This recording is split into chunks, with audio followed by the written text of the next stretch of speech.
Hello guys, ഇന്ന് നമ്മൾ സ്കൂളിൽ നിന്ന് അമ്മയാണ് പിക്ക് ചെയ്യാൻ വന്നത്. നാളെ നമുക്കൊരു പരിപാടിയുണ്ട്. അപ്പാപ്പൻ്റെ കുർബാനയാണ് നമുക്ക്.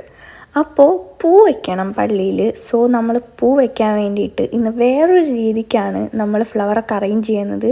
നിങ്ങൾക്കിപ്പോൾ ഇതിനകത്ത് കാണുമ്പോൾ മനസ്സിലാവുന്നുണ്ടാവും, ഇതുവരെയൊക്കെ കുത്തിക്കൊടുത്താൽ മതി, ഫൈനലി നമുക്ക് അടിപൊളിയായിട്ടുള്ള ബൊക്കെ കിട്ടും. പക്ഷേ ഇതിനകത്ത് ഏറ്റവും വലിയ വിറ്റ് എന്താണെന്ന് പറഞ്ഞു കഴിഞ്ഞാൽ, ഇടയ്ക്ക് വെച്ച് വീഡിയോ കട്ടായിപ്പോയി. ഫുള്ള് വീഡിയോ എനിക്ക് കിട്ടിയില്ല. ഇതിൻ്റെ ഒരു ഫോട്ടോ പോലും എൻ്റെ കയ്യിലില്ല. ഇനി നാളെ പോയിട്ട് സിമിത്തേരിയിൽ ആ ബൊക്കെ ഇരിക്കുന്നുണ്ടെങ്കിൽ ഞാൻ ഫോട്ടോ എടുത്ത് നിങ്ങൾ അടുത്ത വ്ളോഗിൽ കാണിക്കാം. അപ്പോൾ ഏകദേശം ഈ ഇലയൊക്കെ ഈ ഒരു രീതിക്ക് അറേഞ്ച് ചെയ്ത് ഫ്ലവറൊക്കെ നല്ല രീതിക്ക് കുത്തി കൊടുത്തു കഴിഞ്ഞ് കഴിഞ്ഞാൽ നമുക്കൊരു അടിപൊളി ബൊക്കെയായിട്ട് കിട്ടും. പക്ഷേ ശരിക്കും പറഞ്ഞു കഴിഞ്ഞാൽ ഈ ബൊക്കെ കാണാൻ നല്ല ഭംഗിയുണ്ടായിരുന്നു കേട്ടോ. ഒരു ഫോട്ടോ പോലും കയ്യിലില്ലാത്തതിൻ്റെ നല്ല വിഷമം എനിക്കുണ്ട്. എല്ലാവർക്കും നല്ലോണം ഇഷ്ടമായി ഈ ഒരു ബൊക്കെ. ഞാൻ ആദ്യം മമ്മീനെ വഴക്ക് പറഞ്ഞു, ഈ ഇല എന്തിനാണ് വാങ്ങിച്ചേ, കാമിനി ലീവ്സ് വാങ്ങിച്ചാൽ പോരെയെന്നും പറഞ്ഞിട്ട്. പക്ഷേ ഫൈനൽ റിസൾട്ട് വാവ്.